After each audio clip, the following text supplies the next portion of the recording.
그때에 여호수아가 아이를 빼앗아 진멸하되 여리고와 그 왕들에게 행한 것 같이 아이와 그 왕에게 행한 것과 또 기브온 주민이 이스라엘과 화친하여 그 중에 있다함을 예루살렘 왕 아도니세덱이 듣고 크게 두려워하였으니 이는 기브온은 왕도와 같은 큰 성임이요 아이보다 크고 그 사람들은 다 강함이라. 예루살렘 왕 아도니세덱이 헤브론 왕 호암과 야르뭇 왕 비람과 라기스 왕 야비아와 에글론 왕 드빌에게 보내어 이르되 내게로 올라와 나를 도우라. 우리가 기브온을 치자. 이는 기브온이 여호수아와 이스라엘 자손과 더불어 화친하였음이니라 하매 아모리 족속의 5 왕들 곧 예루살렘 왕과 헤브론 왕과 야르뭇 왕과 라기스 왕과 에글론 왕이 함께 모여 자기들의 모든 군대를 거느리고 올라와 기브온에 대진하고 싸우니라. 기브온 사람들이 길갈 진영에 사람을 보내어 여호수아에게 전하되 당신의 종들 돕기를 더디게 하지 마시고 속히 우리에게 올라와 우리를 구하소서. 산지에 거주하는 아모리 사람의 왕들이 다 모여 우리를 치나이다 하매 여호수아가 모든 군사와 더불어 길갈에서 올라가니라. 그때 여호와께서 여호수아에게 이르시되 그들을 두려워하지 말라. 내가 그들을 내 손에 넘겨주었으니 그들 중에서 한 사람도 너를 당할 자 없으리라 하신지라. 여호수아가 길갈에서 밤새도록 올라가 갑자기 그들에게 이르니 여호와께서 그들을 이스라엘 앞에서 패하게 하심으로 여호수아가 그들을 기브온에서 크게 살육하고 벳호론에 올라가는 비탈에서 추격하여 아세가와 막게다까지 이르니라. 그들이 이스라엘 앞에서 도망하여 벳호론의 비탈에서 내려갈 때에 여호와께서 하늘에서 큰 우박덩이를 아세가에 이르기까지 내리심에 그들이 죽었으니 이스라엘 자손의 칼에 죽은 자보다 우박에 죽은 자가 더 많았더라. 여호와께서 아모리 사람을 이스라엘 자손에게 넘겨주시던 날에 여호수아가 여호와께 아뢰어 이스라엘의 목전에서 이르되 태양아 너는 기브온 위에 머무르라. 달아 너도 아얄론 골짜기에서 그리할지어다 하매 태양이 머물고 달이 멈추기를 백성이 그 대적에게 원수를 갚기까지 하였느니라. 야살의 책에 태양이 중천에 머물러서 거의 종일토록 속히 내려가지 아니하였다고 기록되지 아니하였느냐. 여호와께서 사람의 목소리를 들으신 이 같은 날은 전에도 없었고 후에도 없었나니 이는 여호와께서 이스라엘을 위하여 싸우셨음이니라. 여호수아가 온 이스라엘과 더불어 길갈 진영으로 돌아왔더라. 오늘 본문은 여호수아가 아이성을 점령하고 기브온이 이스라엘과 화친을 하였다는 소식을 들은 예루살렘 왕 아도니세덱이 아모리 족속의 왕들과 연합하여 기브온을 공격하는 내용입니다. 예루살렘 왕이 여리고성과 아이성 전투에서 이스라엘의 승리의 소식을 들었지만 기브온 주민들까지 이스라엘과 화친했다는 소식을 듣고는 큰 충격과 두려움에 빠졌습니다. 그 이유는 기브온은 왕도와 같은 큰 성이었고 기브온 사람들은 전부 강한 자, 즉 전투에 능한 용맹스러운 군사들이었기 때문입니다. 왕도라는 것은 왕이 다스리는 성읍을 의미하지만 여기서는 왕도와 같은 성이라고 했기에 이것은 왕이 없는 성읍이라는 것입니다.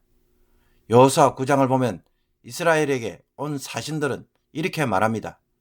그러므로 우리 장로들과 우리나라의 모든 주민이 우리에게 말하여 이르되 너희는 여행할 양식을 손에 가지고 가서 그들을 만나서 그들에게 이르기를 우리는 당신들의 종들이니 이제 우리와 조약을 맺읍시다 하라 하였나이다. 그러나 왕은 없지만 아이성보다 크고 또 전투에 능한 자들이 많은 성읍이었습니다. 이런 기브온이 이스라엘과 화친을 함으로써 이스라엘 편에 섰으니 예루살렘 왕을 중심으로 한 아모리 족속의 왕들은 그냥 두고만 볼 수 없었습니다.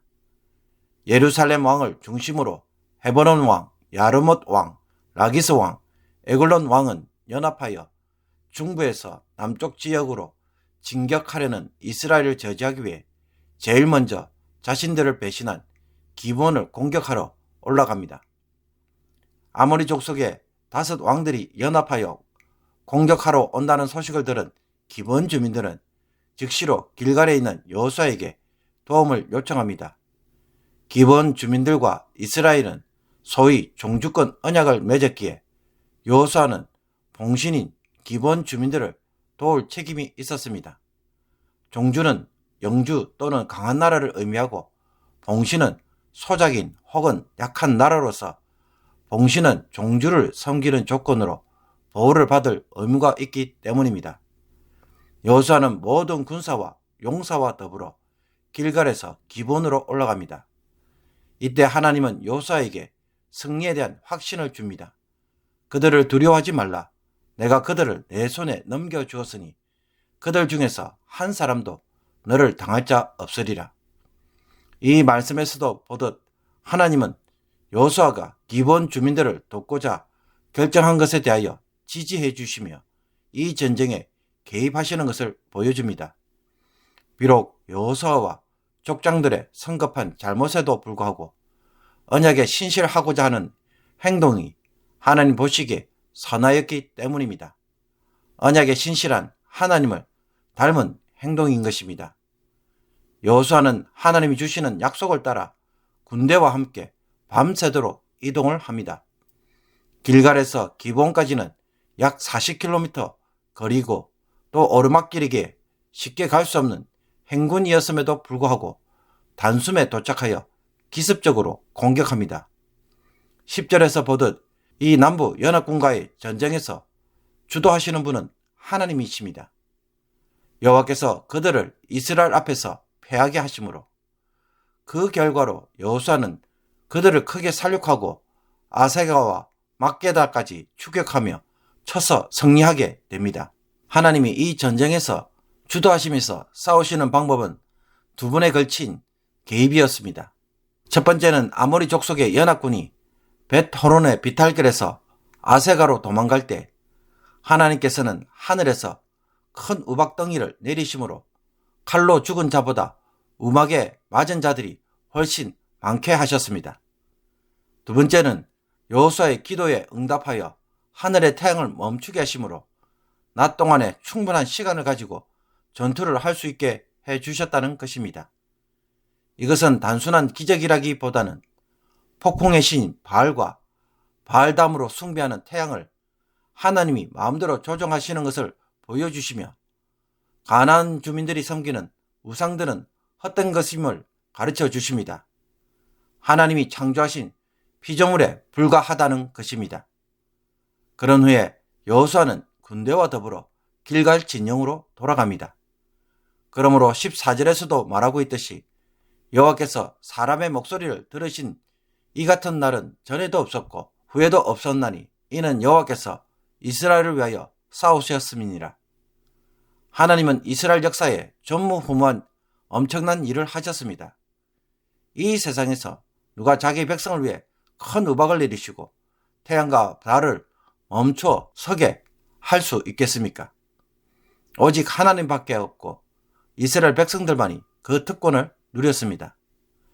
그렇다면 하나님은 오늘날 성도들에게도 이와 같은 승리의 은혜를 주실까요?